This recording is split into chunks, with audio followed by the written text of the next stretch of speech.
ano pong pangalan nyo? Oo, si Jeffrey P. Suwaso.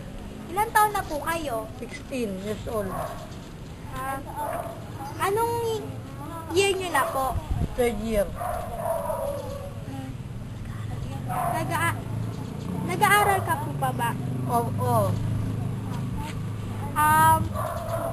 May trabaho po bang parents nyo? Driver ng Armor. Sino po? Yung papa nyo po? Si Fidel Suwaso. Yung nanay nyo po, may trabaho po ba? Wala, housewife lang. Ilan kayo sa sa bahay nyo? 3. Pero kung kasama yung mga kapatid ko sa ama, ano kami lahat, 11. Pang ilan ka po ba sa magkakapatid? Kung sa aming 3 lang na mga original, 3 lang kami.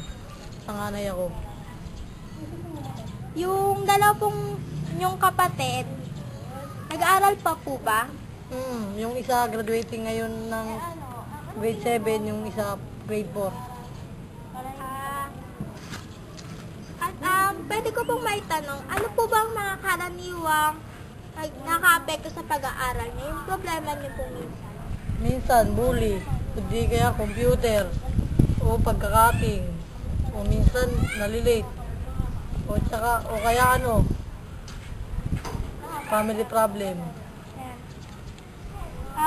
Paano po ito naka-apekto sa pag-aaral niyo? Pag sa bully, tulad ng bully, minsan parang ayoko na pumasok. Kasi minsan kung hindi mo sila bibigyan ng pera, mananakit. Natatakot po ba kayo? Minsan. Pero di ko na sinasabi sa magulang ko. Kasi baka mas lalo pang lumala. O kaya pag-computer. Tulad ng pag-computer, minsan parang gusto ko mag-cutting dahil gusto ko maglaro. O di kaya pag may research kami, inuuna ko pa yung laro pag mag-research. Hindi naman po ba kayo nahihirapan sa pagsunod sa mga aralin nyo or sa mga assignments nyo? Minsan, nahihirapan dahil dala ng tamad. Padala ko ng tamad. Nakakasunod po ba kayo sa pag-aaral, sa mga lesson nyo kapag pumapasok kayo? Hindi, kasi minsan naiiwan yung ID o di kaya minsan nasasaraduhan ng gate. Yun, kaya minsan absent. Mas madalas yung absent kaysa pa pumasok. O kaya family problem. Paano naman po nakaka-apekto yung mga family problem nyo? Halimbawa po, Na pag nag-aaway yung nanay ko at tatay ko, minsan parang ayoko silang makita ng gano'n, kaya naglalayas ako. naranasan nyo na po bang maglayas? Nakaraan lang. Nakaraan lang po ba? Paano po kayo bumalik sa bahay nyo? Inaccept kayo ng parents nyo? Oo, nahanap nila ako. Tapos, 2 araw ako bago umuwi. ano pong nagpabago sa isip nyo kung bakit bumalik kayo sa bahay nyo? Ano yung mga naging parang naging solusyon nyo dun sa mga problemang kinakaharap nyo? Siguro di na ako magpapasaway. Ganon, para di na ulit ako mapagalitan. Ano po yung mga nagpa-ano sa inyo? Di ba po naglayas kayo? Ano po yung dahilan kung bakit kayo bumalik sa bahay nyo? Ano po yung mga pinaghugutan nyo ng lahat? Yung iniisip ko na kasalanan ko rin. Yung mga ginawa ko, kaya iniisip ko na hindi, kahit anong ko, hindi pa rin ako maglayas. Hindi pa rin bagay sa akin maglayas. Naisip nyo na rin po ba yung kinabukasan nyo, ganyan. May ano po bang pangarap nyo? Makatapos sa pag-aaral. O makakuha ng kursong pulis. Yun lang, yun ang gusto ng papa ko eh. Kasi nagsisipag yung papa ko magtrabaho para sa amin. Para pagtapos ako.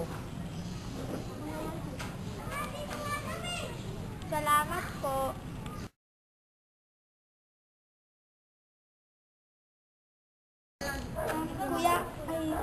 Kuya, ano po pangalan nyo? Christian Mait, pero tawag nila sa akin Ambos. Ambos. Ilan taon ka na? 9 years old. Ilan kayo sa pamilya nyo? Ilan kayo sa bahay nyo? 4. Tapos, bale, 2 lang kami magkapatid. Saan kayo sino-sino yung mga kasama nyo sa bahay? Si Papa, tsaka si Mama, pati yung kapatid ko. Ah, ah, yung papa mo,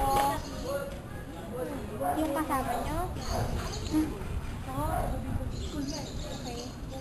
Okay. May trabaho ba yung papa mo? Papa, Ano yung trabaho niya? carpentero, Yung mama mo? trimmer. Trimmer. Anong grade ka na? Grade 5, kaso ito. Huminto ka na. Hindi ka na nag-aaral ngayon. Hindi na. Bakit hindi ka na nag-aaral? Kasi, itatransfer nila ako sa province. Kasi yung mama ko may karelasyon sa ibang tatay. Tapos, sabi ng lalaki, ng mama ko, hawak si daw ang buhay ng nanay ko. Kaya sinabi ni nanay, lahat ng sikreto niya kay Papa. Dun sa tatay-tatayan ko. Tapos nag-away sila kaya pinatransfer nila ako. Ah, nung nangyari yun, tawag dito, nag-aaral pa ba yung yung kapatid mo? Hindi na. Hindi na siya nag-aaral. Kapatid mo siya sa mama mo? Opo, pero sa Papa. Eh, tawag dito, ano yung naisip mo nung uminto ka sa pag-aaral?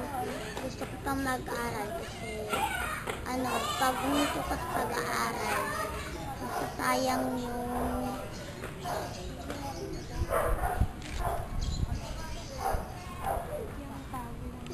Yung pagod ng mga magulang mo.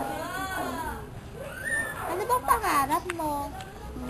matatapos sa pag-aaral. Anong gusto mong kuning kurso? Mm, Anong gusto mong kurso? Kapatid mo? Paglaki mo, di ba pangarap mo? Ano ba pangarap mo? Maging pulis, doktor? Ano ba gusto mo?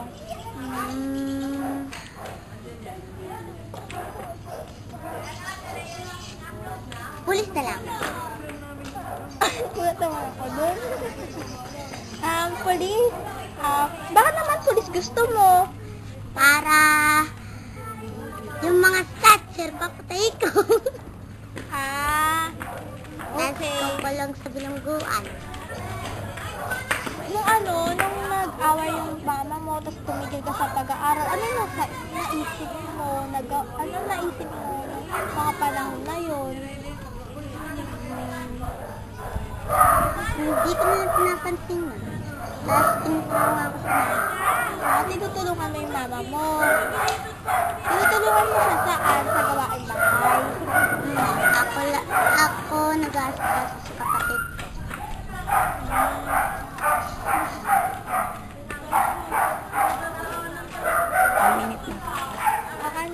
Tawag dito. Diba, nag-away sila. Nung nag-away sila, tapos biglang sinabi nila na hindi ka na mag-aaral. Ano yung naging reaction mo? Ano naisip mo yung mangyayari nung mga panahon na yun? Sabi, Baka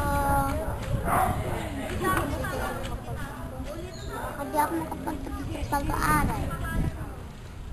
tapos, Yun lang.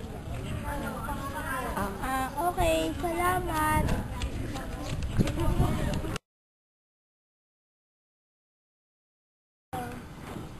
So, anong pangalan mo? Nico R. Labor. Ilang taon ka na? 14. So, anong year ka na nga pala? Third. Third year. Ilan kayo magkakapatid? Ha? Ilan kayo magkakapatid? 5. 5. So, sa 5 yan, pang ilan ka? Apo. Pang-4. Anong trabaho ng papa mo? Driver. Driver. Delivery. Eh, yung mama mo? Sumasayad din. Gano'n ba namamalaan siya? Delivery. Ilan kayo sa bahay? Dito. Ito. Sa school, punta naman tayo sa school. Ano yung mga karaniwang problema mo pag sa school? Pag nasa school ka? Bully. Bully. Anong ginagawa nila sa'yo? Kaya tago yung bag. Minsan kinakotongan, sumasalang. Anong ginagawa mo pag ganon, nangyayari sa'yo ganon? Yun, so, yung storybook. Para walang problema. Ni minsan ba, naisip mo na huminto na lang? Huminto na lang sa pag-aaral? Hindi. Hindi. Bakit? Nag-iipon na yun. Nag-iipon ka. Ano ba yung pangarap mo sa buhay? Director, writer, or animator. Director. So sa ibang naman, ano yung mga iba mo pang problema? Problema. Dito sa Yun layo. layo ng school. Oo. Anong nangyayari sa'yo? Syempre malilate ka. Pagod din yun. Papahinga pa kami, kaya kami late. So ano nangyayari sa'yo pag nalilate ka? Mauwi. Umuwi ka na lang kasi hindi ka pinapapasok. Ayaw sabi yung pa kami tangin. Oh? Di mo ito sumukutuin ito. Oo nga. So, okay lang yan.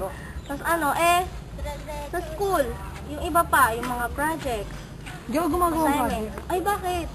Siyempre, nakakatamad. Kasi minsan di ko pa alam kung ano talaga yung project na ano. Kasi ko walang pakisama, di ko sinasabi. Ay, ganun. So, syempre, bababa grades mo nun? Anong ginagawa mo?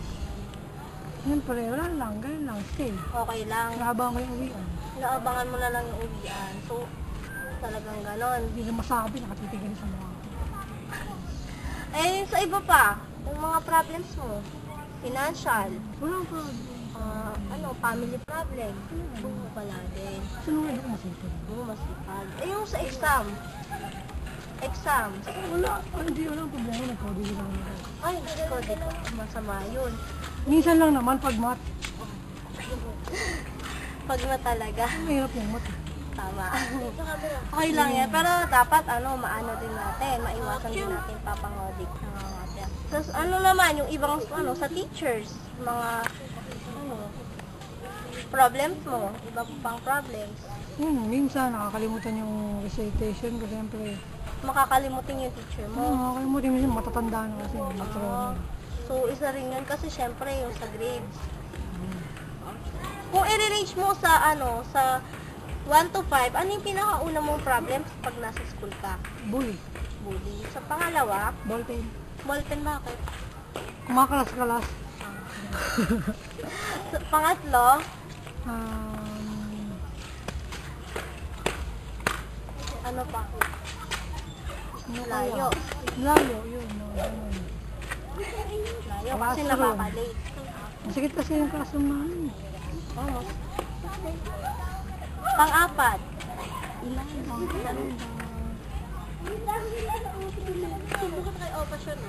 Ilan kayo pala sa room? Ilan kayo lahat sa room? 45 mga ganun. Kunti lang yun. Hindi lang kami. Pero yung 40 na nag-room sa amin, dami. 60 miles. Kulang pa din. Kung tutuusin, kulang pa din yung mga facilities namin. Sakto lang sa kanila. Medyo marami ang room. Sobra sa amin. Yung Pang-apat, mga apat kong problema. Nakalimutan ko. Sabi ko sa kanila. Kalimutan ko. sa mga teacher. Hindi, ayun, yung CR. Pag nangangamoy, abot room namin. Oh. Sunod, bad influence, mga barkada mo. Jeffrey Suwaso, Anong Ari. ginagawa? Pag nagkakating sila, napapasama na ako, siyempre. Sila na lang kasi yung mga Oo. kaibigan mo, kaya So, yun talaga yung mga problema. Okay po.